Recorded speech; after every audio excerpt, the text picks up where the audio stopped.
So this is Hygea Lueli a third-year student of NURSO, taking up Bachelor of Secondary Education, major in Values Education.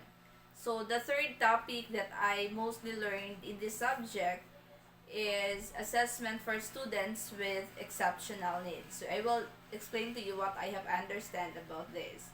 So an assessment in special education or with student with special needs is the process used to determine a child's specific learning strength and needs and to determine whether or not a child is eligible for education or not. So in assessing them, we need to elaborate or know their strengths and needs.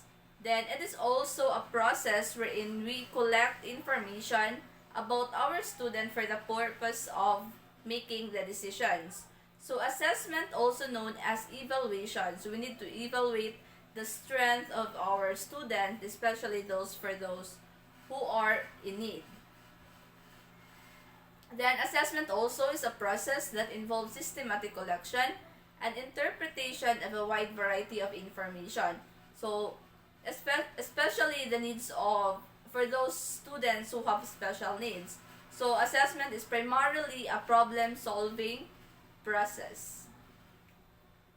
So what is the importance of assessment, especially in the special education? So it is very important and should never be underestimated.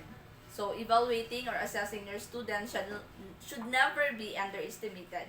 So especially in special education, you will work with many professionals from different fields. So you are part of the team and often refer as a multidisciplinary member or teacher wherein you will cater those students who have disabilities. So the team's role is crucial because it is not I know that being a teacher of special education is not that easy because you need to deal those students with mentally retarded or those students that who cannot hear properly, who cannot speak properly. So you need to adjust, you need to be flexible as a teacher. So you need also to offer the child most global, accurate, and practical evaluation that they should be fully understood. So the professional involved in special education in today's school play a very critical role in the overall education because he can play many different roles. No, he can be a mother, he can be a friend, and he can be an enemy of the student in the educational environment. Then whatever their role, I believe that special educators encounter a variety of situations, no? So no matter which type of professional, but if you are passionate enough in teaching those kind of students, then even though it is very hard, but still you love that profession, so you will never feel that giving up. So you as time goes by, you will learn to love your students.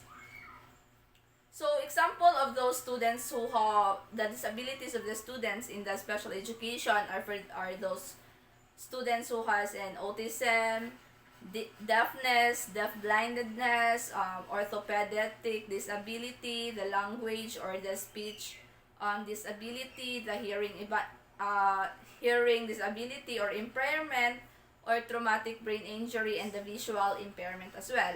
So when we say intellectual disability, so from the word itself, intellectual, it emphasizes the disability in mind or the way the students think, no, or the IQ of the students. The next we have sensory impairments. So sensory impairments involves vision, speech or language or hearing, and especially emotional. So that belongs to sensory impairments. So it is very important to remember, no, those kind of students is not that easy. Being a teacher of the special education is not that easy, and I believe while taking up this subject, I see the wideness of the work of the teacher, you know. The teacher is not just being a mentor of the student, but also a mother of the student. So it is important to remember that the techniques chosen by the educators or the teachers play a vital role because it demonstrates the learning effectively of the student or during the evaluation. So as a teacher, you need to know that your techniques that should play off the student's strength, no, that allow your student to grow and to develop their skills and talents and minimize the impact of their weaknesses so that your student will achieve the greatest potential. So that's the main role of the teacher, developing the talent, the skills of the students, no, allowing your student to be in his greatest potential. So being a teacher is a very good profession, and I think, and that's why I chose this one, and I admire those teachers. So that's all. Thank you.